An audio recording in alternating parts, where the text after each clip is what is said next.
The most discriminated against group of people in the United States.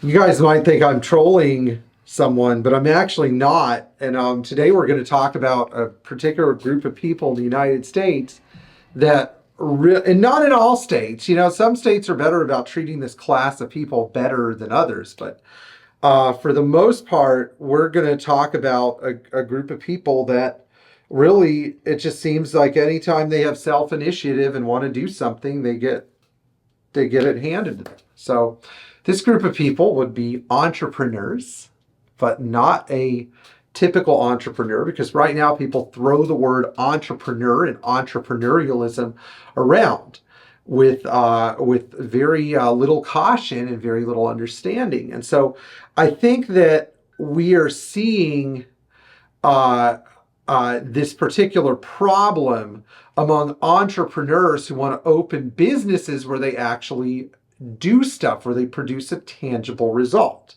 Now, this whole thing became cognizant to me when I was talking to a friend of mine who's trying to open a Mercedes repair shop in a northeastern state. So if you know who I'm talking about, don't say it in the comments, because I don't want to out him.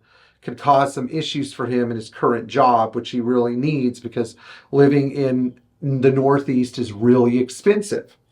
And so we are going to discuss this topic, hopefully without too much bias. But if you guys are easily offended by a discussion of partisan politics, and you are not on this channel because you want to hear more about Mercedes stuff and less about stuff that makes you frustrated or upset, I suggest maybe not watching this video and watching one of my other videos. But I do believe that providing services for automotive repair, metal fabrication, electronics rebuilding, rust repair, paint work, etc., is a very, very important discussion to have if we're going to preserve these cars for the future. So, what is my friend's problem? Well, so far, he has tried to get a space to open his shop. And the first place he went to required a ton of work, and the landlord was not willing to chip in. So he went and found another place. So the other place is located in a township. And this township happens to be home to a number of unused buildings. He found a building which is quite suitable for his work, but he has to get an attorney to present a zoning change to the township. And there aren't a lot of places in these states that are allocated for automotive repair. In other words, they don't want people doing that. So he has to go get an attorney. The attorney's initial payment is $1,800. Then you have to give the attorney $4,000. Then, just to make sure the building is sound enough for automotive repair, and this building is like 60 years old, so it's kind of managed to stand up, you have to give an engineer $5,000 to review the plans. And then there's some other fees that come on top of that. And to get the zoning board of this township to review your request and consider it, you're going to be spending approximately $20,000 to $25,000 with no guarantee your request will be granted. That is ludicrous. First of all, especially in this economy, people don't have, whether you want to blame Joe Biden or blame Vladimir Putin or whatever, it's a reality that people don't have $25,000 sitting around. It doesn't matter who you blame. And cost of entry into automotive repair is really difficult. And this person has done the first step and sort of done the business on the side and built up a clientele and saved a bunch of money to start this business with. But paying this number of dollars without even any guarantee that he's going to get his money back or whatever after all this BS, it's all BS, is just insane. And so, this is a discussion I think that we need to have. And right now you have a lot of people, I'm not going to say who, but I think you know who, they're focused on social justice issues. They're focused on issues like making sure that law enforcement is,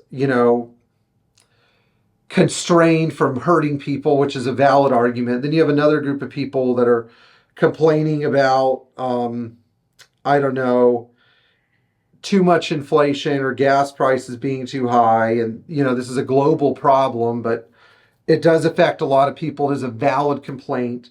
But I think that one of the things we're completely missing in our discussion about politics in our country is whether or not we are actually enabling people who want to do something and provide for themselves to have the means to do it. And I fault a lot of these northeastern blue states, and there I said it, if you have a problem, too bad. But I fault a lot of these northeastern blue states for creating a situation where people actually cannot ascend from one, like having your own business is a superior form of existence. You're able to give people jobs and create more wealth and more income and more even income distribution because you're paying people to learn a skill and perform that skill. So we're going to assume my friend isn't just going to be working by himself. He's going to hire people to help him.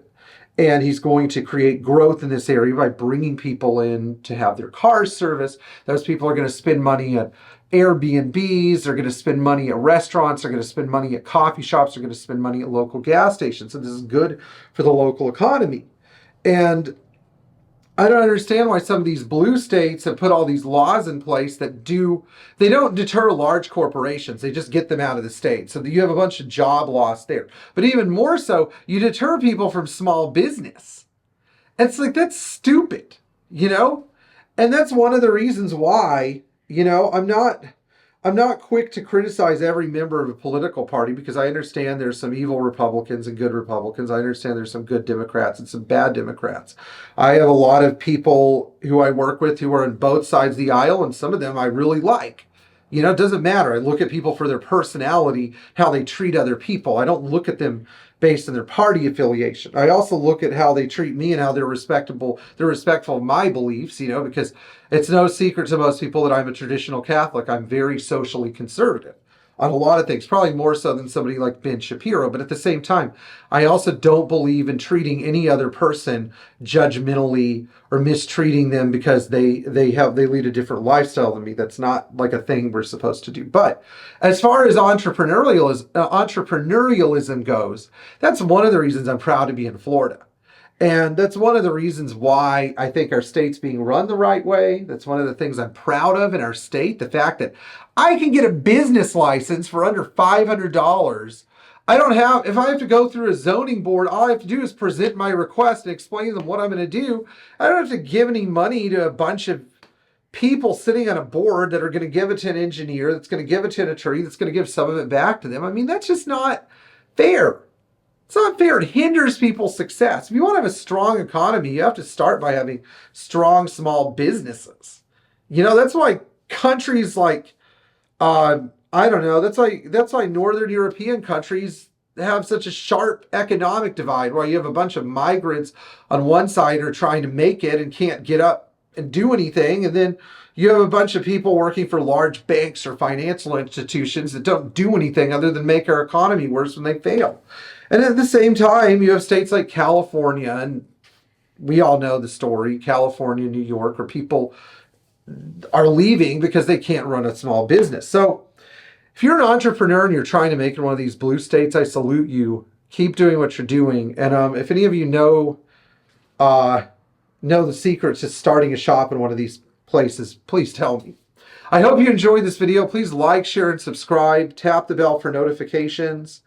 And if you're trying to start your own small business or Mercedes shop, reach out to me and I will coach you and do whatever I can to help you, because I believe in people being able to do this. See you in the next video.